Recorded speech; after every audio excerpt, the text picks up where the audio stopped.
buenos días con todos. Mi nombre es Javier Montenegro y el día de hoy vamos a presentar las 4 fichas de investigación de una manera en que todos puedan comprender y entender. Comenzamos con nuestra primera ficha de investigación. Nuestra primera parada es en el norte de los Andes, en Perú. Una investigación publicada en el Earth Science Review en enero del 2025 descubrió algo fascinante. Esta cordillera no solo se formó de un solo golpe. Imagínense que la corteza es como una alfombra. Si se le empuja demasiado, se van a formar arrugas. Pues los Andes andinos son prácticamente eso. Una superposición de pliegues montañosos desde la época de los dinosaurios hace unos 180 millones de años. Los resultados revelan que el crecimiento de los Andes en esta región comenzó en el Jurásico. Este proceso se divide en 3 periodos orogénicos principales, tal como se puede observar. En el primero, de 180 a 140 millones de años.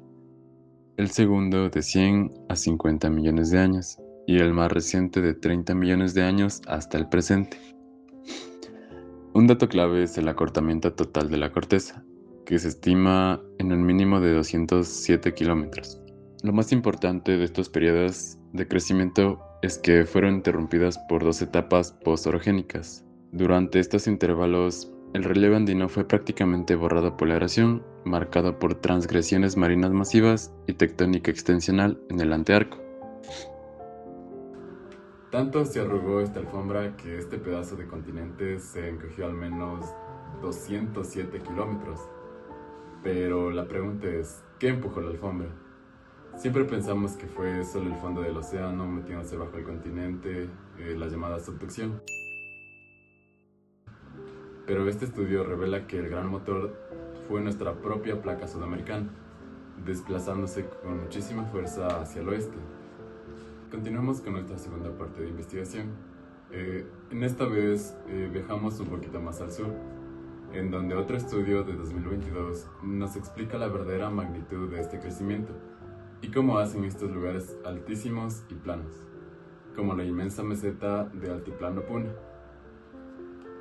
Para entender esto, imagínense un choque de gigantes en cámara ultralenta. El fondo del Océano Pacífico, conocido como la placa Nazca, se está metiendo implacablemente por debajo de nuestro continente sudamericano. Esta inmensa fricción y deformación no rompe las rocas al azar. Resulta que muy profundo bajo tierra existen zonas llamadas décollement o desprendimiento. Estas zonas actúan como si estuvieran lubricadas con jabón. Las capas superiores resbalan por ahí y se amontonan unas sobre otras. Es como si apilaran pan para hacer un sándwich gigante. Este empuje monstruoso hace que el continente se comprima. Sin embargo, los científicos descubrieron que no se comprime igual en todos lados. A lo largo de la cordillera, la corteza llegó a cortarse hasta 325 kilómetros en algunas partes y apenas 46 kilómetros en otras. Esta diferencia explica por qué pasamos de una meseta orogénica ancha y caliente en el norte a una cordillera pequeña y fría en el sur. En este modelo podemos observar que el espesor y anchura de la corteza son producto de una transición entre estados, desde etapas de precuña y cuña, hasta alcanzar el estado de meseta o plateu. Y aquí viene lo más alucinante. ¿Qué pasa cuando juntas tanta roca en un solo lugar? La corteza se engrosa muchísimo y funciona exactamente igual que un iceberg. Ya saben que mientras más hielo tiene el iceberg por debajo del agua, más alto logra flotar en la superficie. En los Andes ocurre lo mismo. Al apilarse tanto material subterráneo, la corteza terrestre engrosó tanto que la superficie flotó hacia arriba, elevándose kilómetro hasta el cielo y creando estas llanuras gigantescas de gran altitud a la que llamamos mesetas orogénicas. Para nuestra tercera investigación de agosto del 2024 nos lleva a los Andes del Norte, específicamente en el macizo de Santander, en Colombia. Aquí los científicos se hicieron una gran pregunta. ¿Cómo podemos saber a qué velocidad creció una montaña si nadie está hoy para verlo? Eh, para resolverlo, los geólogos usan ciertos minerales dentro de las rocas, como si fueran termómetros y cronómetros al mismo tiempo. Imaginen que a más de 20 kilómetros bajo tierra, la corteza es como un horno gigante. Las rocas están ahí hirviendo, pero la tierra está llena de grietas colosales llamadas fallas geológicas, como la falla de Bucaramanga. Cuando las placas tectónicas chocan y se exprimen, estas fallas funcionan literalmente como un ascensor express, empujando a las rocas desde el horno subterráneo hacia la superficie, donde hace mucho más frío. A medida que la roca sube y se enfría, los minerales en su interior actúan como un cronómetro que hace clic y comienza a registrar el tiempo exacto en que la temperatura baja. Al leer estos relojes de piedra, el estudio descubrió que hace unos 25 millones de años este sensor andino empezó a moverse. Pero lo verdaderamente asombroso es lo que pasó más recientemente. Debido al choque y fricción entre estos bloques tectónicos gigantes, el ascensor se puso en modo turbo. Las rocas empezaron a subir a una velocidad de hasta 0,7 kilómetros por cada millón de años. Para los tiempos geológicos, eso es como ir a la velocidad de la luz. Esto nos demuestra que las grietas profundas no son solo rupturas en el suelo, sino los verdaderos arquitectos que levantan las montañas, específicamente de Colombia.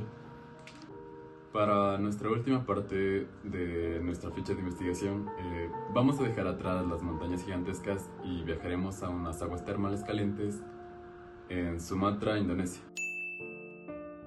Un estudio de finales del 2022 nos demuestra que sumergirse en estos charcos humeantes es literalmente viajar en una máquina del tiempo hacia los orígenes de la Tierra. Dentro de estas aguas, los científicos investigaron unos edificios de roca viva llamados estromatolitos. ¿Quiénes son los constructores? Unas bacterias microscópicas que forman alfombras pegajosas de colores brillantes, amarillo, rosa y verde. Imaginen a estas bacterias como diminutas impresoras 3D o albañiles. Todos los días atrapan los minerales del agua caliente y van depositando finas láminas de piedra una sobre otra. Estas estructuras son idénticas a los primeros rastros de vida que existen en nuestro planeta. Pero aquí viene el giro que cambia los libros en la historia. Durante mucho tiempo, la ciencia creyó que para construir estos fósiles de piedra se necesitaban casi obligatoriamente unas bacterias especiales llamadas cianobacterias. Ellas son muy famosas porque fueron las primeras en hacer la fotosíntesis y llenaron nuestro planeta de oxígeno. Sin embargo, al estudiar el ADN de estos tapetes de colores, el estudio descubrió algo asombroso.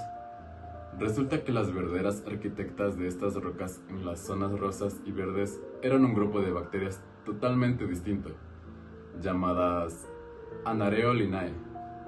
Demostraron que si el agua tiene los minerales correctos, estas bacterias pueden construir sus ciudades de piedra, sin necesitar a las cianobacterias.